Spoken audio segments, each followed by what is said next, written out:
paradigma itu ada 9 unsur yang perlu teman-teman perhatikan. Yang pertama yaitu basic assumption atau asumsi dasar. Jadi seorang peneliti itu bukanlah peneliti yang berangkat dari ruang kosong, tetapi justru peneliti itu memiliki asumsi-asumsi dasar. Apa yang dimaksud dengan asumsi dasar? Asumsi dasar adalah pijakan bagi peneliti. Dengan pijakan itulah penelitian itu berdiri. Yang kedua, unsur dalam paradigma itu ada yang namanya etos. Etos atau etik.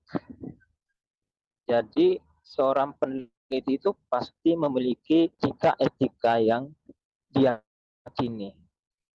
Ya. Etos ini berkaitan dengan apa yang dianggap baik dan apa yang dianggap buruk. Kemudian yang ketiga, ada model. Jadi seorang ketika ingin melakukan penelitian, dia memiliki model dalam penelitian. Apa yang maksud dengan model? Saya kasih contoh.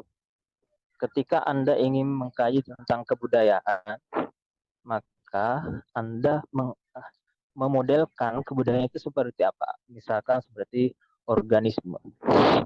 Jadi sesuatu yang tumbuh. Kemudian yang keempat adalah problem.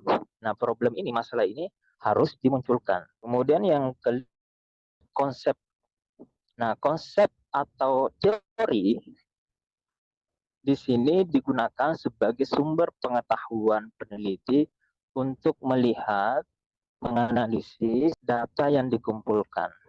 Ingat bahwa di tesis kalian ya atau yang masih skripsi, konsep atau teori itu bukan sekadar diaplikasikan.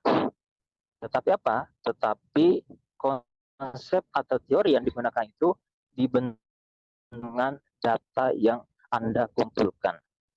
Hasil benturan itulah yang memungkinkan Anda melakukan apa yang disebut dengan novelty pada level teoritis, kebaruan pada level teori. Kemudian unsur yang keenam, metode pengumpulan data. Metode pengumpulan data, nah, artinya apa? Anda dalam penelitian itu harus memiliki cara untuk mengumpulkan data. Apakah misalkan dengan wawancara atau dengan observasi atau dengan dokumentasi. Unsur kedelapan adalah hasil analisis yang berupa teori. Jadi, teman-teman harus dari awal memahami bahwa penelitian, baik itu skripsi, tesis, dan disertasi itu pasti menghasilkan teori. Tetapi teori di sini tidak harus dimaknai sesuatu yang wah. Baru kemudian unsur ke-9 ada representasi. Apa yang maksud dengan representasi? Jadi hasil penelitian itu tidak bisa hanya diomongkan, tetapi harus ada representasinya, harus ada hasilnya. Ya, hasilnya apa? Hasilnya ya skripsi, hasilnya disertasi, hasilnya ya laporan penelitian, hasilnya ya tesis, hasilnya artikel. Itu yang disebut dengan representasi.